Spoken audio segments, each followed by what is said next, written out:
The rule of three. You ever notice you only can hold 3 or 4 key concepts in your head at a time? It's the same thing in the same functional way with finances. So let's focus on what those key 3 things are for your financial life. It's Brian Preston, the Money Guy. Here's what I'm so excited about. How long has this show been going on?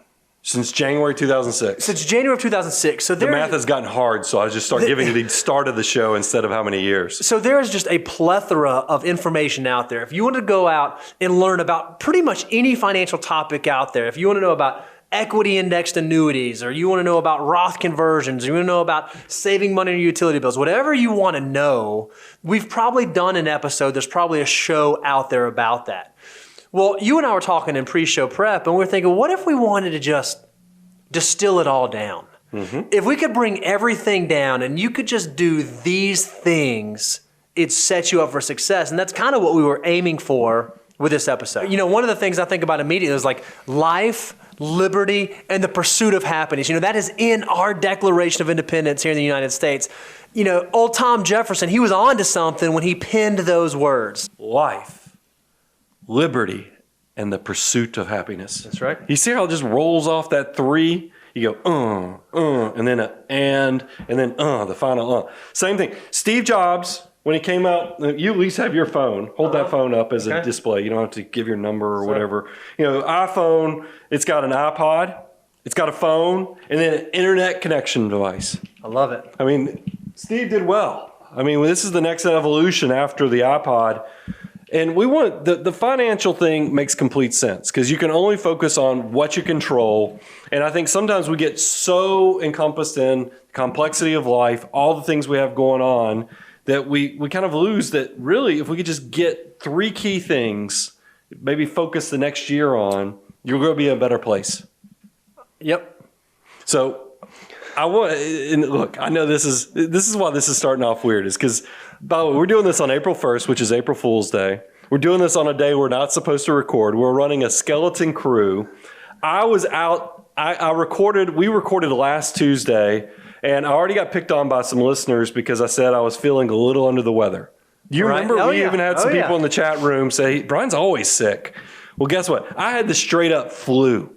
I was bedridden because I worked Monday, Tuesday, and Wednesday. Somehow none of you guys caught it. I don't know how y'all didn't catch the flu. I think it's because I'm very considerate with my germs. I think you just have a weaker immune system than the rest of us. But then Wednesday I was really sick, worked that day, went to the doctor Thursday morning, and she told me I had the flu. And I said, okay, so what does that mean? You got some great feel-good medicine, right? And she, bed rest, feel-good medicine. She's like, no, you just go home.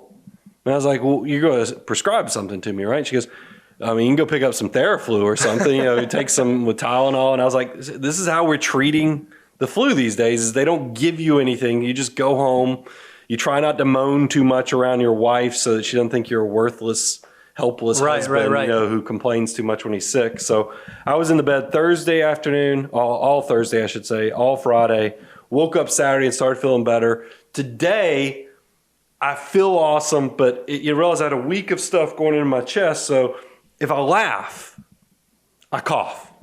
So your job is not to make me laugh. All right, I'm going to try to be as... and that's pretty easy for you. As unfunny as possible it's on easy. this You'll be able to handle it. But that's why if you see us having some awkward looks at each other is because I am fully recovered, so I am just busting at the seams to get you all these 3 key concepts. And then I also want to make sure that we do this right in light of all this crazy stuff we have going on in the background. Because realistically, this is a big show. I mean, this is, if you had to tell somebody to go listen to one episode, right? You said, hey, I just want to turn you on to the Money Guy show. Other than this being like a weird April Fool's episode, this would be a good one to start with. Yeah. If you wanted to introduce somebody to the concepts of how to make good financial decisions, this show would be a good one. This would probably be number 1. And then I'd probably do something like order of operations, what to do with cash reserves. Well, let's jump in. First thing, if you're looking, you got to keep score. If you're writing down and you're saying, okay, I got another 3, here's number 1, and then we're going to give you all the sub points and context for this. The first one is keep it simple. Yeah, it's the KISS principle, if you're familiar with that. We want to be more polite than putting stupid on the end of it. But My youngest would say that's a cuss word. Oh, well, then I'm glad that we didn't throw that out there. We kept that second S off. And here's what we mean by this. Financial world, if you listen to the pundits out there, if you look at the people pushing products, they're trying to tell you that things have to be complex. That's right. And then just naturally, I think the world has gotten somewhat complex in the fact that, you got all these different countries that you can invest your money in. Yep. You've got all these different industries. It's just a lot of moving parts. You can figure out, are you an equity person? Are you a bond person? Are you a real estate person? Are you a cryptocurrency? We had somebody in the pre-show talking about they're doing their tax returns with cryptocurrencies and all the transactions they had to report.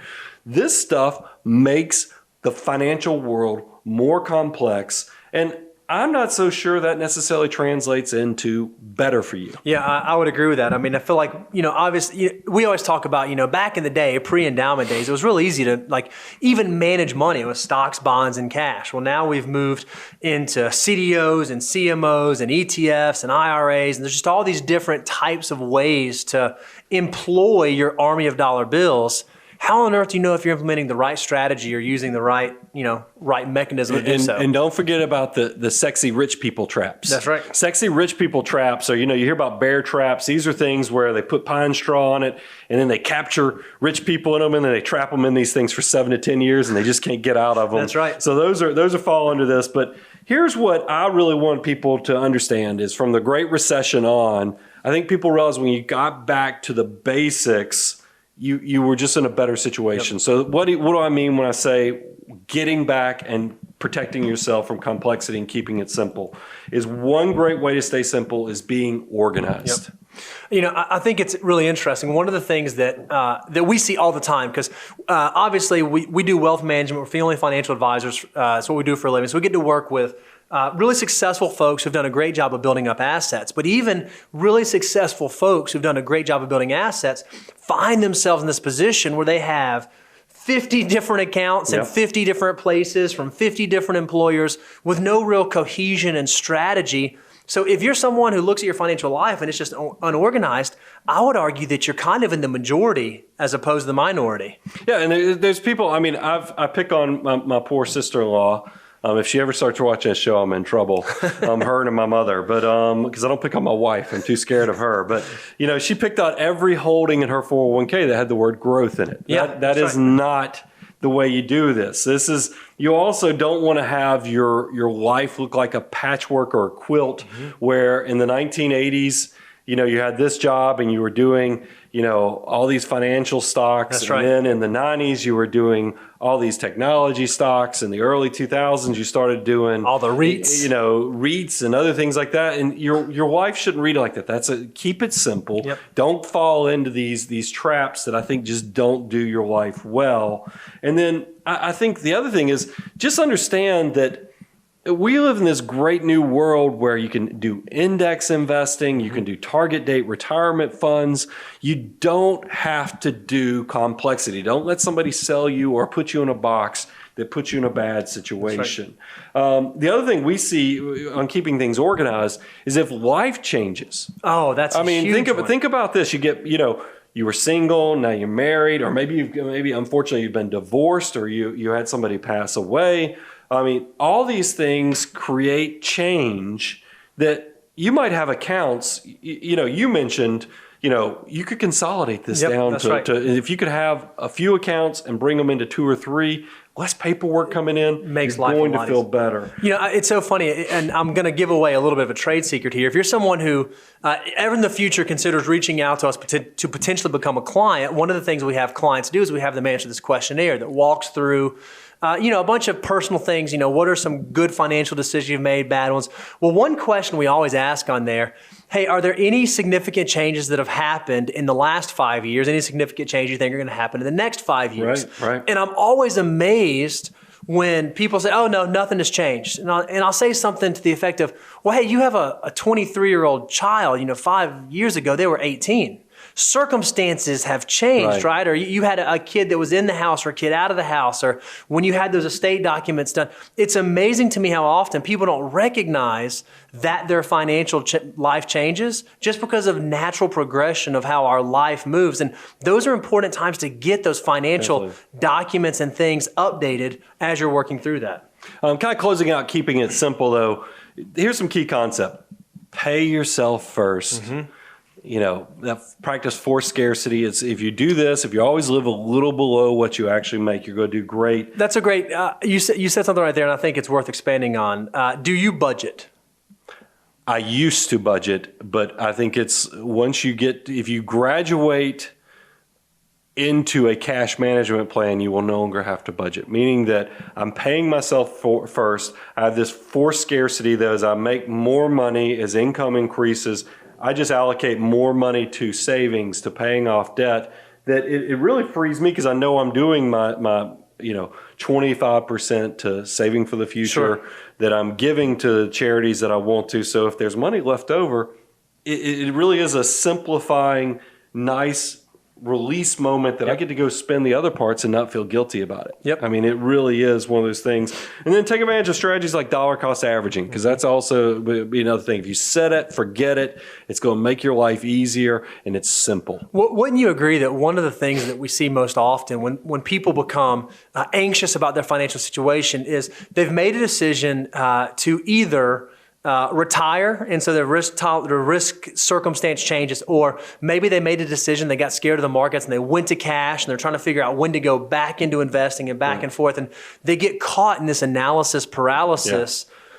Don't you feel like that's one of the number one ways that people make their financial situation not simple is by essentially analyzing themselves into doing nothing? It's exactly right. I mean, and that's what we see people that turn into prospects that didn't become clients is people who are brilliant. A lot of you analytical thinkers out there, you will fall in that trap of thinking, okay, I can find the right thing because I'm so smart, the right opportunity, to the point that you just miss the entire wave. That's so right. It makes sense. If that's something, if you know you're susceptible to that, take inventory and do something. And then I don't even have this written down, but I was just thinking about it. I am reaching that age. I'm in I'm going to start saying in my later 40s. I'm in the second half of it.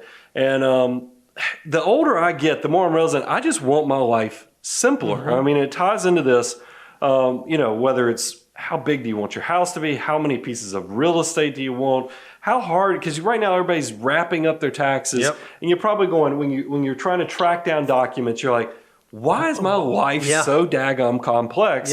Keep it simple is going to win at the end of the day, and you're going to find that as you get older. I hear this trend so often from people because I think when you're younger, you want complexity because you think that's what rich people and successful people do.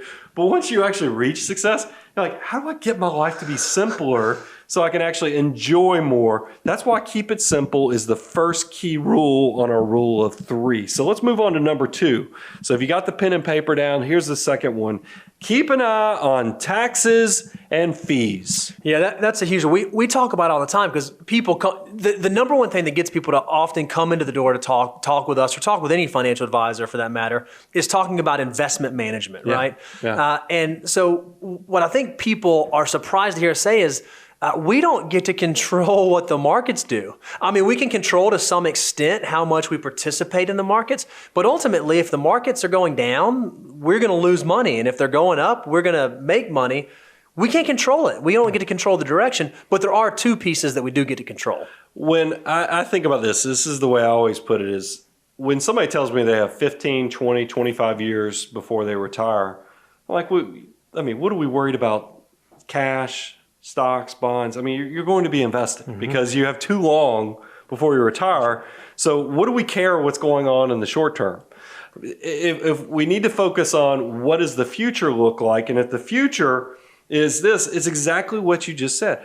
Don't worry about the stuff you can't control because all you're doing is worried about something that you are just it's going to bother you, and it's going to create stress with the stress that is unreasonable when there's no ability to have an impact on it. What you can impact are these 2 things we just mentioned, taxes and fees. And in the short term, it's going to be, I think it's going to help you sleep better. And in the long term, when you have that understanding of what you can control and what you can't control, you're going to make better financial decisions. You're going to be more successful.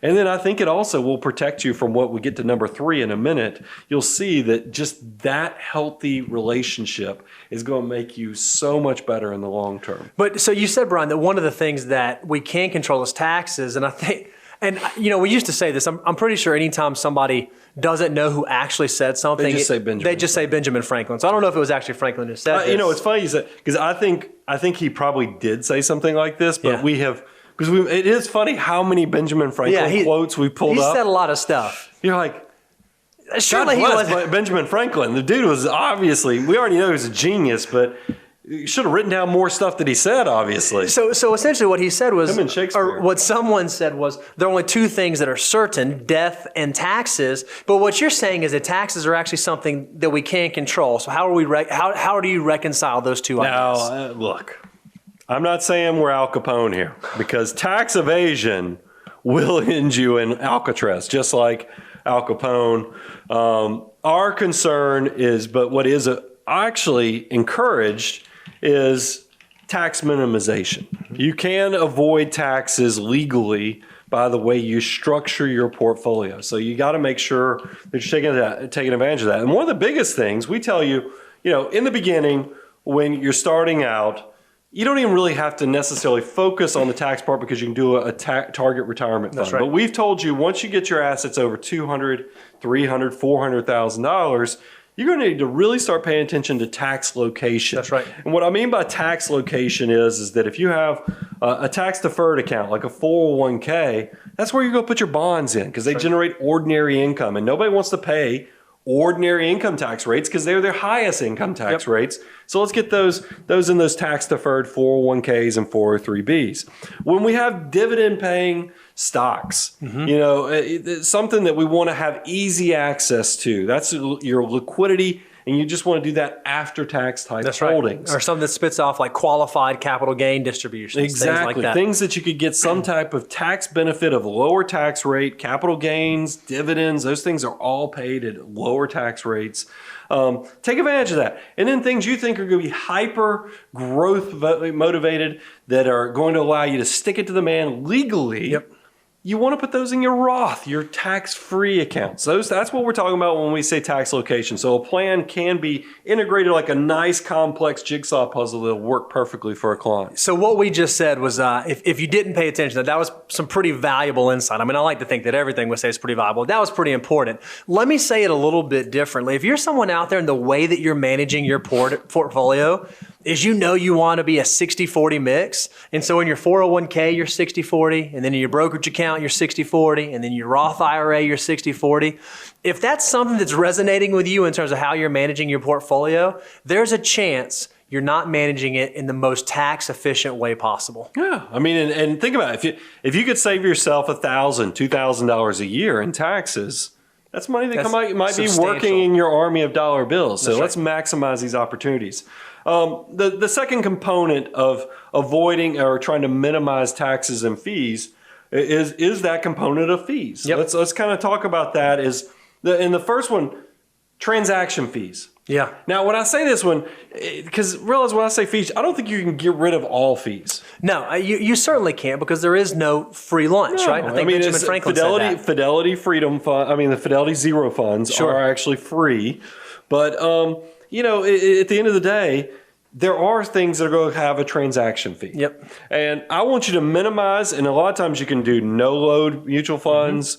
You can do, if you buy like from Fidelity, Schwab, Vanguard, they give you access to their funds without fees. Yeah, and another, if transaction fees is one of the things you're trying to cut, there's a huge way to do that. You just have to know the custodian you're with. A lot of them, if you sign up for like online statements where you normally might pay, $9.95 to trade a stock or an ETF, you do online statements, it might be like $4.95 or something. Or pool your assets. Yep. Because it's crazy to have $250 at one custodian, another $250, because they might have a break point at $500,000 or $1 million, where once you have that level of assets with them, they just give you stuff for free. That's right. So it's the same reason like your homeowner's insurance. If you put your car and your house at the same place, they give you a deal. Yep. It's kind of the same way with where your custodians are. And transaction fees, and this is what I was kind of alluding to, is that we even pay them every now and then to get access to some funds we like. But what we do is we just try to make sure that we buy enough of the fund so that the transaction fee is such a minuscule portion of it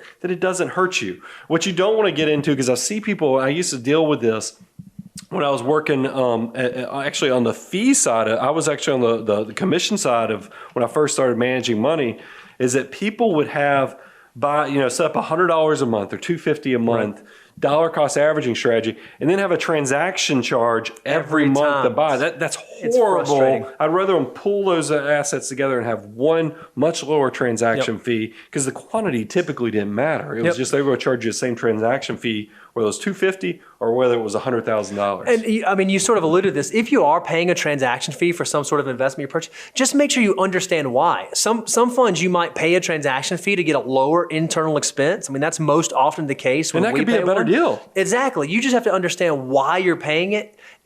Why are you paying it? Is it reasonable? And then is it justified based on what your strategy is? And that works and I'm skipping around a little bit because we have internal expenses on here. Mutual funds, anybody who's buying ETFs, mutual funds, those things have what's called internal expenses. This is the cost of keeping the doors open for all the compliance costs, sending out the paper that all the attorneys require and everything else that's going on, the taxes, the regulatory stuff. So there's going to be an internal expense. And you just want to make sure that the transaction fee, the internal expenses, you're taking those two in as a whole. Because, Bo, you're exactly right. We have dealt with funds that were NTF, non-transaction fee funds, but you find out they have an internal expense of 0.5%. And you're like, well, okay, that's all right. I don't have to pay a transaction fee. But then you find out they have an institutional version that you have access to because you're buying enough shares of. But it might have a transaction fee of $25 every time you buy it. You've got to balance which one is it's a simple math calculation is what it is. But pay attention to this because there is a way to minimize the fees. You just kind of have to squeeze it the right way and make sure you're buying the right version of the investment you want. And then the last thing, and everybody knows this, commissions. Oh, yeah. I would like for you, if you can at all possible, avoid commissions.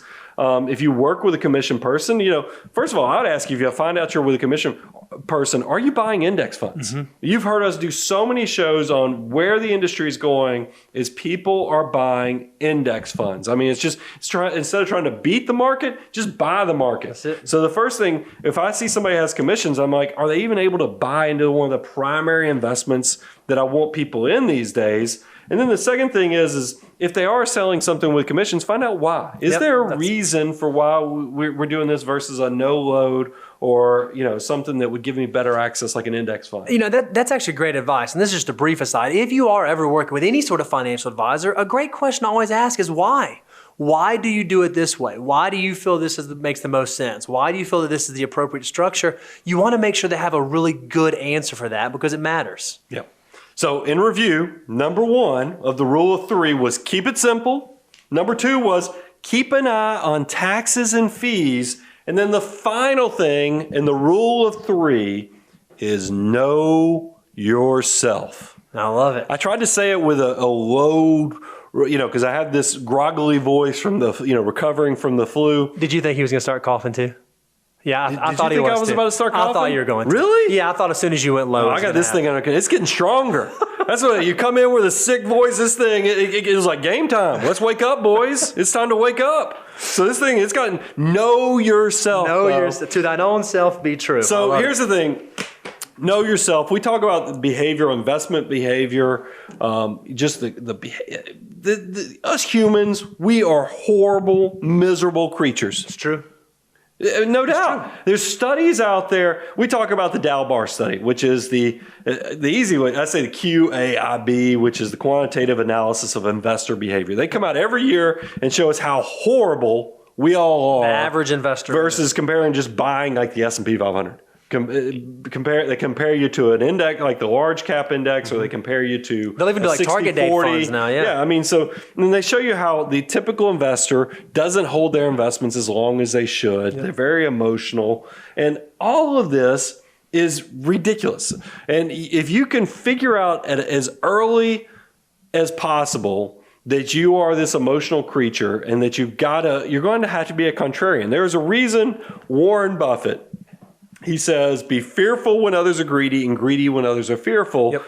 That is because he wants you to be a contrarian. And that all ties into this behavioral understanding of not making stupid financial decisions. And so we'll talk a little bit about some of the specifics in there. But what I think is so interesting about these 3 things we want to drive home with you is that, with the first one, if you don't keep it simple, you can just be inefficient, right? You can kind of muddy the waters. And if you don't understand taxes and fees, you can have some drag on your portfolio. You may not grow as well as it could over time. But those two are kind of like, those are thorns, right? Yeah.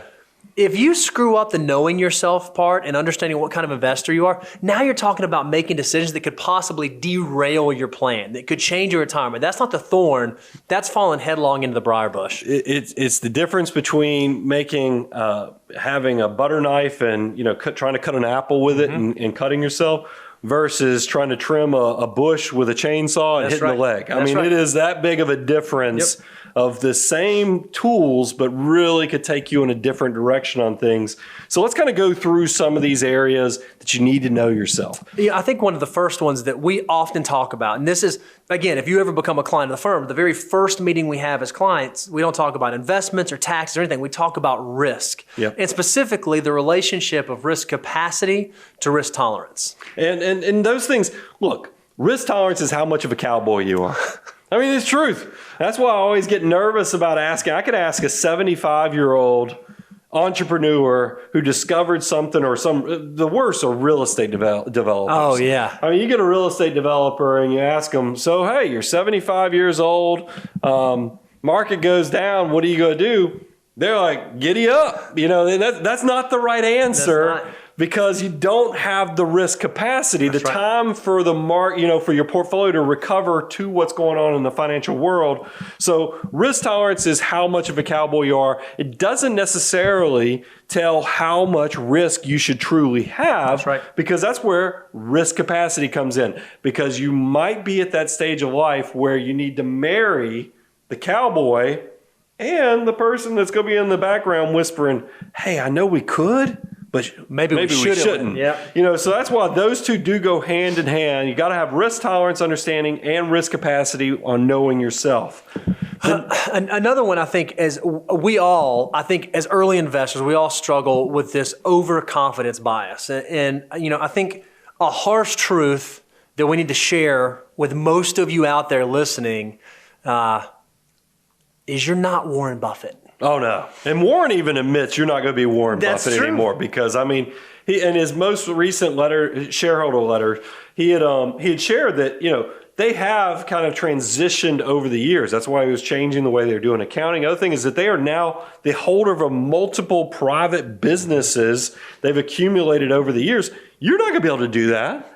I mean, it's not like, because think about what Warren's benefit is. If you've ever followed Berkshire Hathaway, he publishes in all of his shareholder letters, it says, this is the key things we're looking for a business. If you meet all these criteria, feel free to reach out to me. So it's like shooting fish in the barrel. The private wealthy people who have accomplished all their financial goals, they're super successful for their family, but they're getting a little grayer or longer in the tooth, and they go, what would be a great trophy for the trophy case? What if I sold my business to Berkshire Hathaway? I'm not going to tell Warren, give me a few more years. I know you're going to live to be 136. I don't think I am. So in a few years, I might be interested in Abound becoming part of Berkshire Hathaway. So look me up. I mean, this is the way it works. So you're not going to be Warren Buffett. So that's what I'm saying. Know yourself, know what your limitations are. So and you're going to know there's other opportunities. Yeah. So if you're not Warren, how should you look about investing? What's one of the things you should think about? I think diversification is your friend. Yep. You got to be able to split your money up between, we've already said it, like cash, stocks, bonds, understand how you can use mutual funds, index funds to kind of spread your risk out, and then use the way you invest to set you up for success on what you want, because money is just a tool, and then have a purpose for it. Have a plan of action for everything that you're doing. And then, Bo, I think you set this up best, so I'm going to let you kind of close it out with this, is don't be afraid to ask for help. So what are the 3 key things and times we see people probably need to step up and get somebody in their corner? Yeah, one of the questions that we get asked so often is, hey, how do I know when I should hire a financial advisor? When does it make sense to even start having that conversation? And we think there are really 3 key points or 3 key moments where you should think about it. The first is when the gravity of your financial decisions becomes so big that it's difficult for you to bear alone. If you make a 10% blunder on $10,000, you set yourself back $1,000. It's probably not changing your life. If you make a 10% blunder on $250,000, now that's a $25,000 setback. That may be more than you're saving in a year. That may be a substantial piece of your income.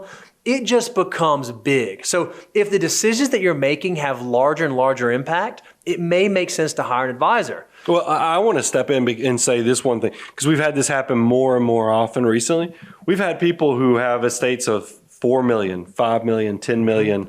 That number, by the way, when you do 10% on those, we're not talking about, we're talking about cars, then we're talking about houses, then we're talking about legacies. That's right. So this doesn't get smaller. This becomes a bigger issue over time. That's exactly right. And then the second thing is, what generally tends to happen is as our assets grow, as our life moves along, as we age, our situation becomes a little more complicated. Where it used to be really easy and we could go into TurboTax and do our tax return in 13 seconds, now we have to go to all these different institutions and pull all these different forms and fill out all these different schedules. Things just get more complicated, and we have to make sure that we are getting the estate documents right and doing the tax piece right and making sure we have the appropriate insurance. Well, if your life has gotten complicated to where you don't know that you're an expert in all the areas you should be an expert, it may make sense to think about having someone step in and help you there. And then the third time is when life just gets busy. You know, we get pulled in all these different directions, whether it be financial involvement or community involvement or family involvement or social involvement. It's really easy in those times for our financial lives to get pushed on the back burner because they can. If you find that you're someone who's not prioritizing the things that you should be prioritizing, it might be time to reach out and ask for some help. You may be in any one of those three areas, any combination of the three, or maybe all three of those describe exactly where you're at. If that's the case, it may make sense to seek some professional guidance. You know what I loved about that? You said the 3 reasons you might want to look and talk about a financial advisor. We are doing a show on the rule of 3, and it really is amazing how the human brain, I think, just accepts and digests things so much easier. So that's why you transitioning into the rule of 3 with those 3 key points is so important. And just to close it out, Bo, give them a reminder of what the rule of 3 and what our 3 key points was again. Yeah, so we think if you really just want to think about what are 3 things I should know, or what are 3 3 ideas I should keep in the back of my head to set myself up to be successful financially, we think step number 1 is you just want to keep it simple. Oh, man. Keep everything as simple as possible and no simpler. That was probably Benjamin Franklin who said that. No, I'm just kidding. It was Einstein that said that one. Number 2, keep an eye on taxes and fees. Said a little bit differently, control what you can control. Keep an eye on that stuff. And number 3 is know yourself. Understand who you are, how you should be looking at money, and when you know where your limitations are and how to navigate them. And that's the biggest one, because that's the one that is going to derail you. As we always see, when you get into the cycle of emotional reactions to markets and so forth, it's always that human element that freaks you out. That's the reason that the news media is trying to scare you. And that's why we try to give you a resource to kind of go above and beyond common sense, we'll say, so that you can make the right rational decisions for your personal finances. Now, we didn't do a great job of setting it up. You know, you guys, if you're tuning in for the first time, this is the Money Guy Show. You can go to moneyguy.com. If this is your first time, how'd you stumble here on April Fool's Day? So moneyguy.com, reach out to us. We do this live stream every other Tuesday. Now, we're doing this on a random Monday on April 1st, which if we were smart enough, we'd have marketed as an April Fool's thing. Dummies. But, make sure you're going to YouTube and you're subscribing. Make sure you're going to moneyguy.com. Give us your email address and your zip code. We're asking for the zip code because I think in the future, we want to know where all the Money Guy family lives so we can kind of attack those certain areas specifically and maybe even do some drop-ins from time to time. Did I tell you that we actually had someone reach out who said, because we mentioned we might take the show on the road. He said, hey, if you come to LA and if you do a talk in LA, I'll save an extra 1%. I love it. He's bribing us by making himself more successful. Maybe that means he's going to take it to the next level of the relationship that much sooner. But guys, thanks so much for tuning in on this special Mondays episode. Go check us out, moneyguy.com. I'm your host, Brian Preston, Mr. Bo Hansen. Thank you for putting up with the grovelly Stevie Nicks voice. I'll have it all back to normal soon.